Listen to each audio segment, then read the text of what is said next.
This show is sponsored by idealworkspace.com, which promotes a healthier way of working through their adjustable standing desk. Check out their latest smart adjustable standing desk at altizen.com, ALTIZEN.com. Welcome to Analyze Asia, the podcast dedicated to dissect the pulse of business, technology, and media in Asia. In this episode, to close the year, I speak to Arnold Bonzem from 500 Startups in a two-part conversation to review the major events that have shifted the landscape of Southeast Asia in 2017.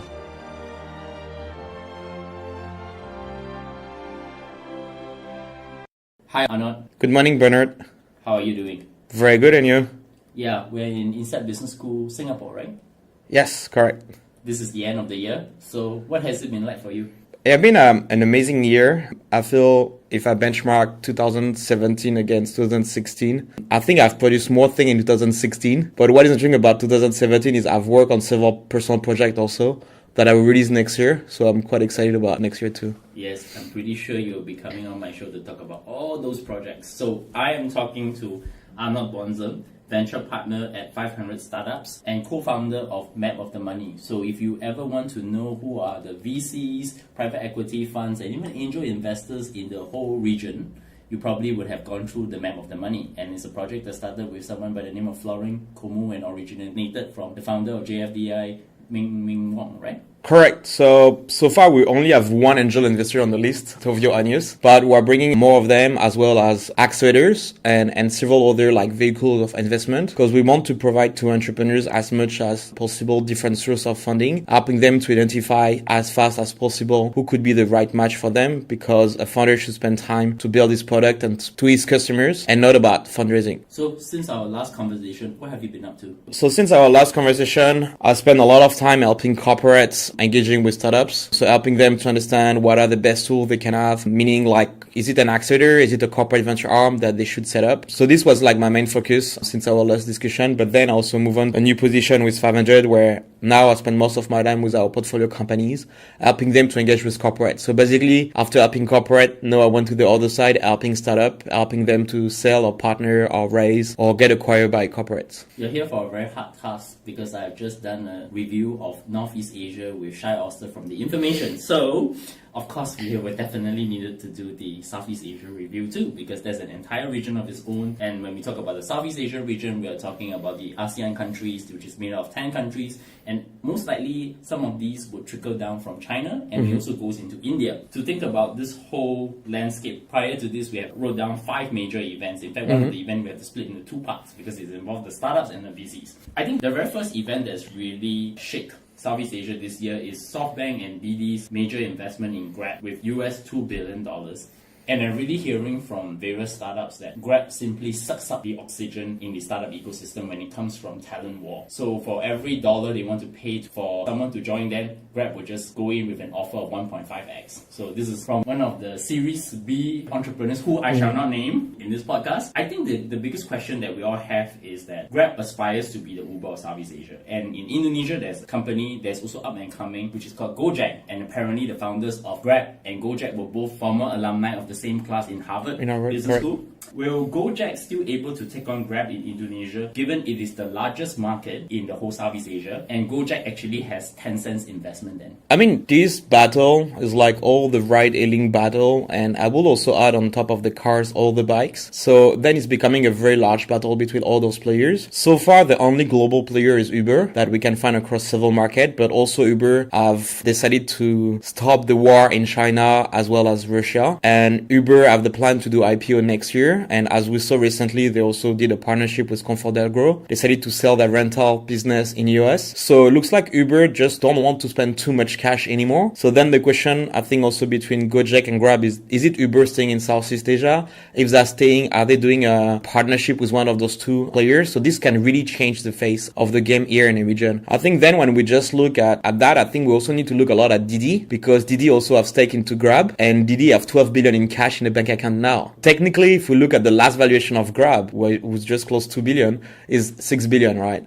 So technically, Didi can just pay in cash. And Didi is looking to expand outside of China now. So depending on what Didi also want to do with some of those players, we don't really know also what will be the face of that industry in the next year. What I also suspect is that recently Didi did a very big investment round, almost in the form of an acquisition of Brazil's largest ride-hailing app. What was the name of that? 99. Yeah. And I think the question is that Didi has actually a very strong relationship with Grab. Both Jin Liu and Anthony Tan shared stage on Recode on stage, right? There is always this educated guess from me that eventually Didi will buy Grab. Well, the thing is, initially, it was this massive alliance between Grab, Ofo, Lyft, and Didi. So to compete against Uber. But then when Uber left China, then Uber got some stake in Didi. So the challenge is like, it's almost everyone having stake into each other. And I feel it's a bit like Dallas in a way. You don't know like what will be the next step, who decide to be on which side of the thing. And then what is also interesting about Didi is initially it was two companies, one backed by Tencent, one backed by Alibaba, and they merge. Right? And then now if you look at South Asia, you got Grab, which is backed by Alibaba and SoftBank. And the other side, you got Gojek backed by Tencent. So it could be a fight, but it could be also a merge on the paper if you look at what happened in China. So that part is very difficult to get a sense. Then I think we talk a lot about Alibaba, SoftBank, etc. But basically, I look at all those backer of companies in the ride-hailings like Bag, and it's close to 15 of them who have invested at least in 2 of those companies. And one of the interesting is Koatsu Management, who also invest in several of them, more than SoftBank. That's right. And we don't talk in the street too much about them. Then when you think about the split in Southeast Asia, I think there's a few things interesting is, it looks like Gojek is looking to expand to Philippines. There's some rumor that they may go to Philippines. But I think also Grab now have almost as much, if not more, cities covered in Indonesia than Gojek. So it's becoming quite interesting. And also Indonesia is slightly less than half of the population of the Southeast Asia. So the question is, if you own Indonesia, are you in a very strong position compared to the person who owns the rest of Southeast Asia? And what would be the best to own? I think it's not really easy because then it depends about cities, it depends about the addressable market and etc. I think it depends also of the deep pocket of your backer who really want to win this battle. So I think it's very difficult because you get a lot of different inputs to consider, and then you get so many of them that it's very difficult to make a guess about who will win the battle, or maybe they will merge, or someone come and buy, or someone will exit and give a lot of market share to one of those 2 players. I was recently on John Upman and Matthew Brennan's China Tech Talk, and I actually talked about the whole BAT, Baidu Alibaba Tencent's footprint in Southeast Asia. Actually dates back since 2011, 2012 period.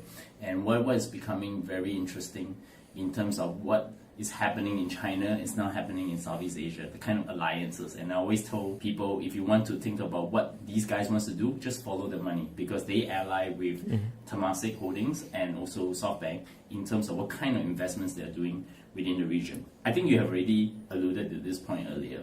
Does Uber still have a chance in Southeast Asia? Well, I think is the challenge is looking at also all the other market, and already they want to be for IPO and how much they're willing to keep or not keep Southeast Asia. I think it's quite difficult to make a guess about if they will stay or not. But the thing is, by having Grab and Gojek fighting with them, they have like a very tough competition.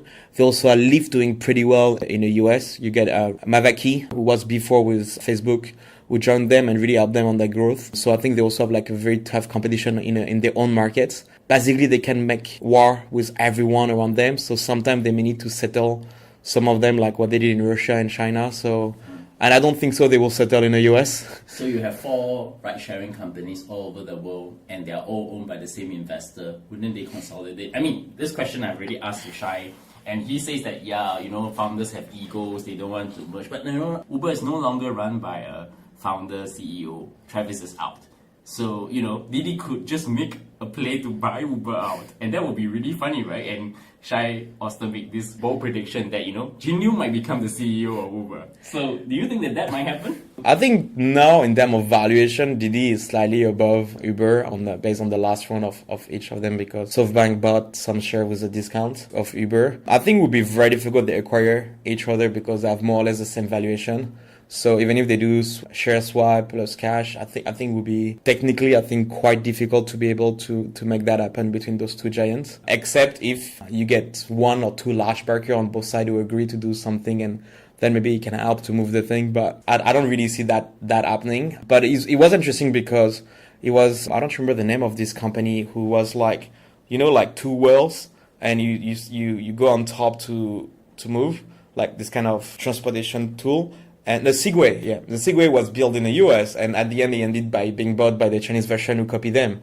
So it could be interesting to see like invented in the US but bought by the Chinese and grown by the Chinese. But the buying is going to get difficult because of US government regulations coming in. So we're getting to event 2, which I think is interesting, is Southeast Asia companies going IPO with Sea, aka former Garena, backed by Tencent, and Razer, a hardware company that specializes in the mouse. They also most well known for Alienware. In case you don't know, that's for Alienware laptops, which all gamers use. And recently they have also got their Razer phone, and they have been backed by Li Ka-shing's Horizon Ventures. And this is probably very interesting. So one thing that has came out a couple of years ago, there was a company called MOL, which is actually the largest gaming payments company from Malaysia. Went public in the US, but the problem, it didn't do well. It got delisted, and part of the reason is that the investors in the US do not understand Southeast Asia as a market. I think there are 2 questions to that. Sea is currently listed in New York Stock Exchange, and Razer is listed in Hong Kong Stock Exchange. They are very, very different routes. Given the lack of knowledge from US investors, will Sea able to break out in the next stage of the growth for their company? I mean, we saw Nick Nash in the recent TechCrunch meetup together. What are your thoughts on that? So what is interesting about the US, I don't know that much on the investors who buy stock on the NASDAQ, but like 4 or 5 years back when I went to the US and I was talking to Southeast Asia, investor was like, we don't care about Southeast Asia. It's kind of US only and maybe a Europe or that kind of thing.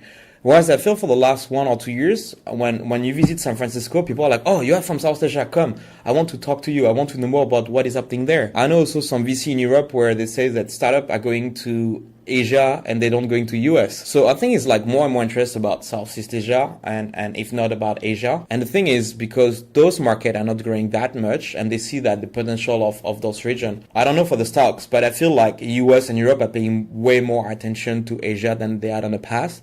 And they also stop to think about Asian company are just copying the European or US one and just copycat. They start to understand some of those companies are doing very well. They start to see Tencent, one of the top 5 market valuation. So they're like, wow, what is this company? Is Tencent? I think they still don't know very well who is Tencent, but they start to see the name as a top 5 company. So then they start to get a better sense. And then when you look at that, it's like, okay, where Tencent have put some money? Tencent is a gaming company, mostly in terms of revenue still. Then like, oh, Garena. And Garena receiving this money from Tencent that distributing League of Legends in Southeast Asia. So if Tencent is used in China, it's kind of a proxy to a miss Tencent opportunity to invest in that company. If I look at a proxy to invest in the next Tencent for Asia, is in the way it's Garena. It's like, okay, why not to buy some of those stocks? Which is Garena now in the form of the company called Sea. Then when it comes to Razer entering China, it's because they want to enter the Chinese market. And that's why they decided to list in the Hong Kong Stock Exchange. I guess, where do you see their trajectory be? I mean, Tencent, by the way, is listed on the Hong Kong Stock Exchange. So that's not true that, anything that is on Hong Kong Stock Exchange is just as inferior to what is on New York Stock Exchange or NASDAQ. Yeah, agree. And I think it will change this year, but for the last 2 years, Hong Kong Stock Exchange, I received more listing in terms of value than the New York Stock Exchange or NASDAQ, and they were above. And I was very surprised, and I learned that when I knew that they were close to lose this title for this year. But the problem with Hong Kong Stock Exchange, as I always say, is that they don't allow dual listing of shares, which is the biggest problem, and 2 classes of shares, which NYSE have, which give founders a lot of power over control of their company. So it looks like they're working on changing that to avoid to lose more listing. But we hear that all the time from Singapore Stock Exchange and Hong Kong Stock Exchange, but until today, nothing is done. Well, we'll see. I think maybe by losing the title this year, usually you decide to change when you get some constraint about doing it. When everything goes well, usually you don't want to change that much. So Razer, what I feel is very interesting is a hardware company, which have been not very easy to run like hardware company for stock reason, working capital, supply chain. But personally, I think the founder of Razer is maybe one of my favorite founder when you listen to him talking at the event. And I think he got a clear strategy about what he wants to do. And what also is very interesting is they really have a massive fan base. He mentioned that you have some of the customers who have a tattoo of Razer on their body. People are really like massive fan of their product. So this is quite interesting. And I think also what's interesting on the Razer is they're building also an whole ecosystem between payments, between laptop, phone, and etc. Like a little bit like what Xiaomi is doing. Interesting, huh? They actually have analogs to each other. Almost Razer is like Xiaomi with a very loyal fan base, with people who are very excited about their products, and they are now trying to play ecosystem. Yeah, so Xiaomi also like a very interesting part is they also ask very often to the customer what they should improve. And on a weekly basis, they launch what are the top suggestions from the user. So they really bring that community close to them and try to really listen to them and make them part of the building the next product. Yeah, I mean, Razer is founded by Tan Ming Liang, Singaporean, and I think a lot of people don't know the hidden history of this company. One of the things is actually funded by a very well-known super angel by the name of Koh Boon Hui. He's part of what is called the HP alumni of Singapore, but that entire HP alumni are now basically most of the venture capitalists, angel investors, and even entrepreneurs in today's island. For example, Eddie Chow from Viki, or Yan Yan, who's the head of Oracle for Asia Pacific. You know, they are really people in the enterprise space who are funding these companies. And what I thought was interesting that the advice was given to Ming Liang by Koh Boon Hui was, when you created Razer, incorporate yourself in the US market. And that was the trajectory that was very important for Razer, because Razer has actually been perceived as a US company, not as a Southeast Asian company. So actually, even if they had listed in the US, the people would have known them. Alienware, everybody knows Razer through Alienware. Everybody knows Razer through their mouse. I think this is something that we will see ongoing, and we probably want to look at what Ming Liang has to say about the market. And he's very vocal on Twitter. Yeah, it's very vocal on many ways. For me, Razer always have been a US company and not like a Singaporean company. So it's why when people list Razer as a Southeast Asian unicorn, I will disagree. For me, it's a US company. That's right. But also another very interesting fact about the gaming industry is that it's bigger than the Hollywood industry. And a lot of people think like the gaming industry is small, it's not that many people playing, it's only people below 20, there's no women playing there. And when you look at some data from people like running Twitch that have been acquired for almost $1 billion by Amazon, so if Amazon is willing to put $1 billion to buy a gaming streaming platform, there's some reason behind. It's not because the industry is small and those people don't use it that much. I think so far it's one of the best way platform like Twitch to engage millennials, and way cheaper on that platform yet because people are not spending too much money on those platforms. I think the gaming industry is very interesting. We also have some great story in Singapore. Nonstop Games got acquired by King.com. There's several employees of King.com Nonstop Games who joined King.com. There's some of them now who have started their own gaming company. And some of the names that you mentioned before as Angel also invested in those companies. That's right. So it's like a lot of interesting things coming also on the gaming industry also in Southeast Asia.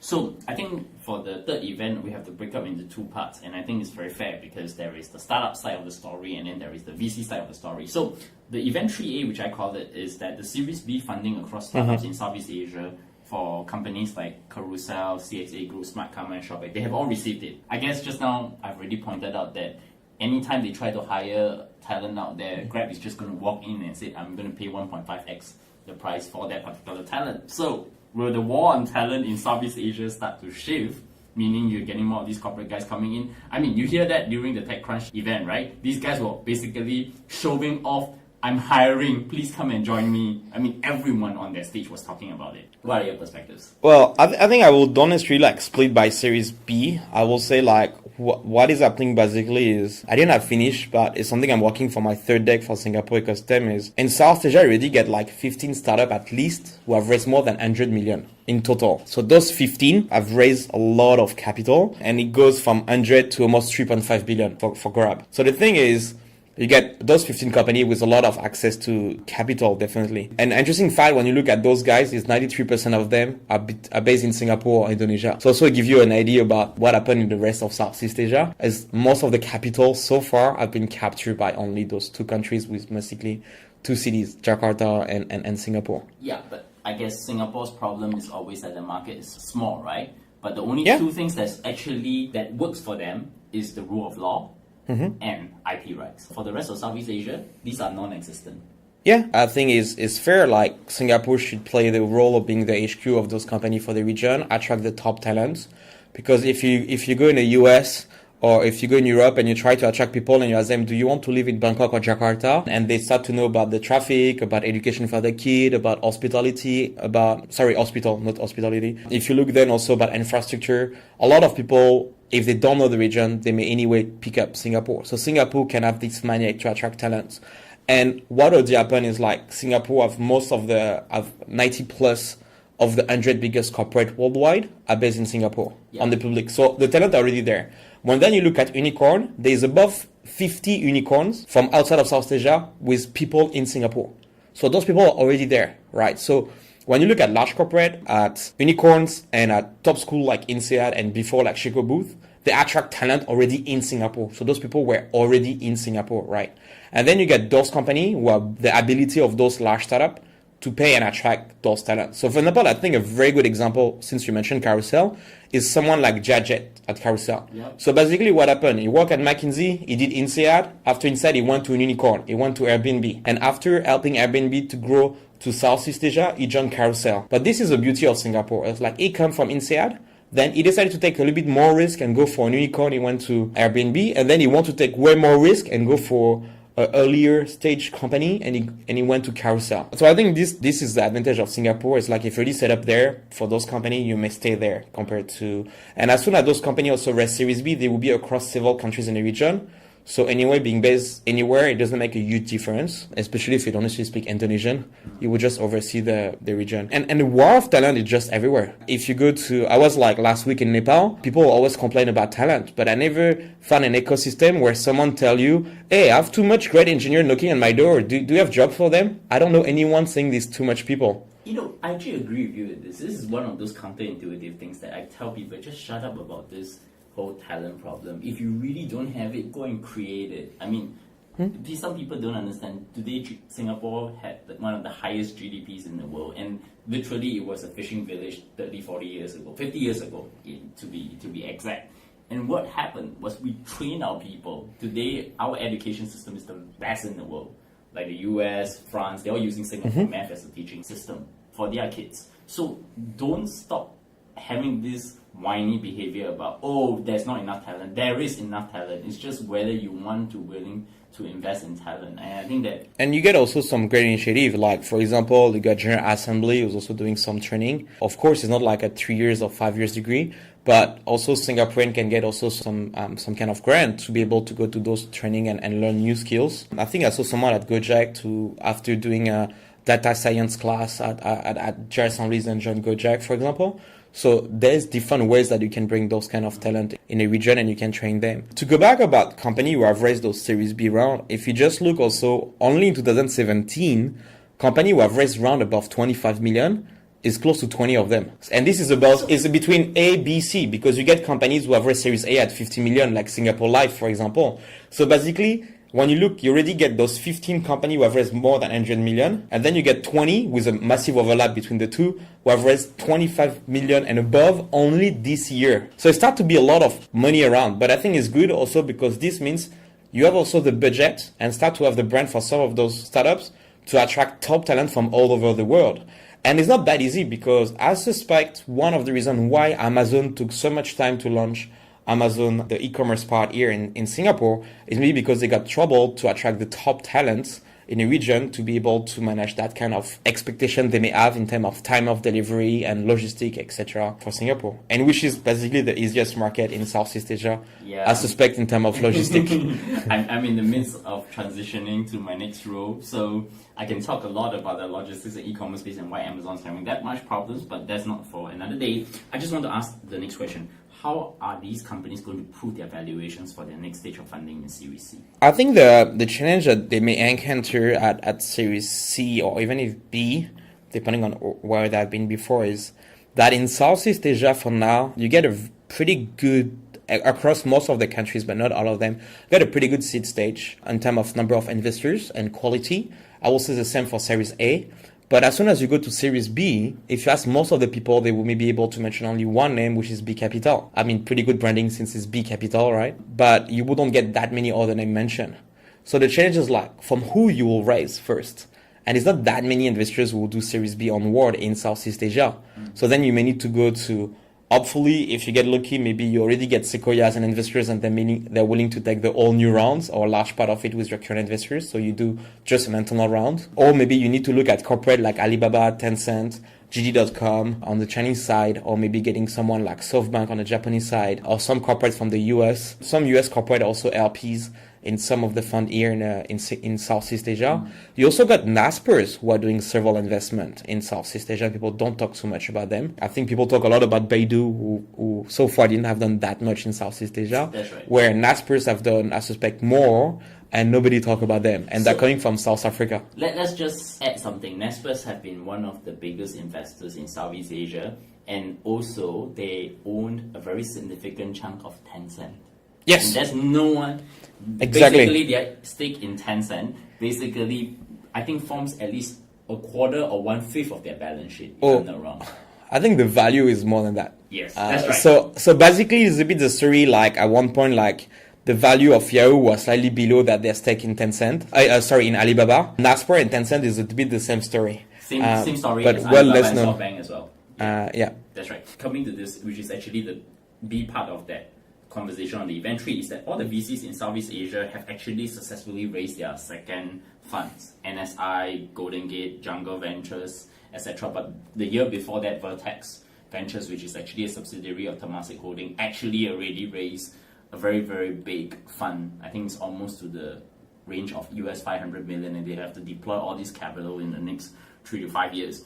I think this is a good sign because in the first generation of these VC funds, they usually set up the fund and then they collapse before they even reach their second fund. And now you're seeing a real proper maturity of the venture capital ecosystem where you're seeing the second round funds, and then I think a lot of VCs always say it's actually the third fund that's hardest to raise. Yes. Because that's the key challenge on that. Moving forward, are the seed and Series A deals getting smaller given that we haven't really seen a grab in the last 2 years? Well, okay, I think you mentioned, of course, like Golden Gate, Jungle, Wavemaker, NSI. Those people are successful raise. NSI is raising now. It's a large first close, but it's not closed yet, the second fund. All the other one have closed the second fund, and we can also add Gree Ventures on that. So like some Japanese, but also open to other investors, not only like Gree, the gaming company. The thing is, several of them have done a massive jump. When you look at, especially Golden Gate, Jungle, and Wavemaker, their first fund was across 10 million range. The second one is more between 60 to 100 million. And I think this was a pretty successful part of the TS scheme that had been launched by NRF. So those three VC have been part of that scheme. And then they managed to raise a second bigger fund. But they don't really leverage a lot on the TIS scheme. In fact, one of their successes is that they don't leverage on that scheme that much. They leverage, some of them are leveraged pretty well, and they get a massive, if you look at the numbers of the fund, they have pretty good return because of those schemes. And I agree with you. I think the first fund you talk a lot is a lot about the storytelling and some investment you have done maybe as an angel. The second one is a little bit of storytelling and early traction. The third one is a lot about what is the result by the number of your first fund. And then if it works well, it can make your life very easy to raise the third fund. If it doesn't work that well because maybe your huge winner will come later, then it could be very difficult for you to raise your third fund. Yeah, and then comes to the next question, right? Recently, there are ICOs too. Yeah. So we are seeing a lot of ICOs this year. But what do you want to say? I will say, first, just to finish on the VC side is, I think the seed stage is maybe a good ratio of investors now. I feel on Series A start to be more and more competition, especially when you get some large player who are willing to take the whole round. So it squeezes a little bit the other players. And what we start to see a little bit more is also a lot of those VC where before money only was enough. Now they need to offer more support. So a lot of VC are offering support to their portfolio companies. And a lot of them are working on their branding by doing thought leadership, by being more active on social media, but also by releasing some reports. So we start to see a little bit more competition, which I think is good also for the entrepreneurs because entrepreneurs may get better terms and to raise the next round. Only C Plus is doing that because my good friends Smithy and Tiang, they are all operators. Yeah. This is what Jungle did, right? They did their bigger fund and then they created a small fund to fund the early stage companies, right? C Plus have a pretty good branding on that part, but you get several other investors so for example, if you look at Golden Gate Ventures, they have also Kenrick who is doing helping portfolio companies on their growth, right? So he has been to several of their company. They also have someone for market development at Golden Gate. If you look at Sequoia Capital, they just hire several people to do portfolio support. So even if Sequoia was already a large brand, large check size are willing to offer support to their portfolio company, right? And at 500, we're also working on some of those support for our portfolio companies too. Sure. So I think it just shows more competition between the investors, and I think the person who benefit that is the entrepreneur. So I think it's a great thing for the ecosystem in Southeast Asia. Okay, we still haven't settled the ICO problem. So Yeah. the ICO successes is now a new form of fundraising with Southeast Asia. Yes. Okay, it's not just happening in China, it's not just happening in the US, but it's happening actually a lot more in Southeast Asia. I think the most significant ones are there are two companies I saw recently, and one of them is both of them are payments. Omise, they did 25 mil US. I think they're invested by Golden Gate Ventures too. I have to make sure that that's added too. And 500 startups Private too. startups too. And then there's another company that's actually incubated by PayPal called 10x. 10x, correct. They have raised somewhere close to 100 million. Yes. Very interesting question then. How are you guys going to cope with these ICOs? Well- Given that, I mean, the VCs are not really giving a lot of money in the seed stage and Series A. I've been seeing this slump going on in the last 2 years. I've seen not much seed stage or Series A companies actually coming up. And I think part of it is because everybody shifted up. Well, I think basically what is happening is just a fragmentation on the way you can sustain your startups in terms of funding. So first, I would like to say that the best way as an entrepreneur is get the money from your customer. I think this is, if you can do that, just do it, right? Then depending on your business model and on your industry, if you need like more like working capital and you need to raise some money, then it's a wide range of things, right? So before we talk about FFF, family, friends, and fools, and so basically it's like the angel stage, right? And then you can go to the VC and at different stages, right? But you can also go to accelerators. You can also get some grants in some countries. You can also get corporate investors, investment bank, private equity. At one point, you can go to IPO. You can go to loan, debt. You can go to crowdfunding, right? Or crowd equity also nowadays, like a platform like Kickstarter or Indiegogo are offering like those kind of solutions or working on it. So the thing is, the challenge I feel is almost now, if you're at a seed stage startup, you maybe almost need to get a CFO to get a sense, what should I do? So if you look at Omise, it's very interesting because I've raised venture capital first, then they did ICO, and then they raised again venture capital. And I think they don't really try necessarily to get the biggest ICO amount of money, right? Because also if you raise like 100 million ICO and then you do the VC round at 10 million, it maybe don't look very good for your company, right? So I think it brings like way more complexity due to the fragmentation, but in a way you also offer more choices to the entrepreneur. So I will say at the end is like, of course you may need the money, but what else do you need? If you just need the money, maybe you go for crowd equity, you go for ICO, you go for that part because you get the money, right? But if you need advice, if you need someone who can help you for the challenge for recruitment top talent, if you need someone who can help you to sell to corporates by opening doors, if you need someone who can help you to talk to government, because as a small startup, maybe government don't give you the meeting, but if the VC asks, maybe you get the meeting, right? So it's really depending on what else do you need. And depending on that, then you navigate and you look at what are the pros and cons of all those sources of money. Usually they don't come just the money, or ICO is almost just the money in a way.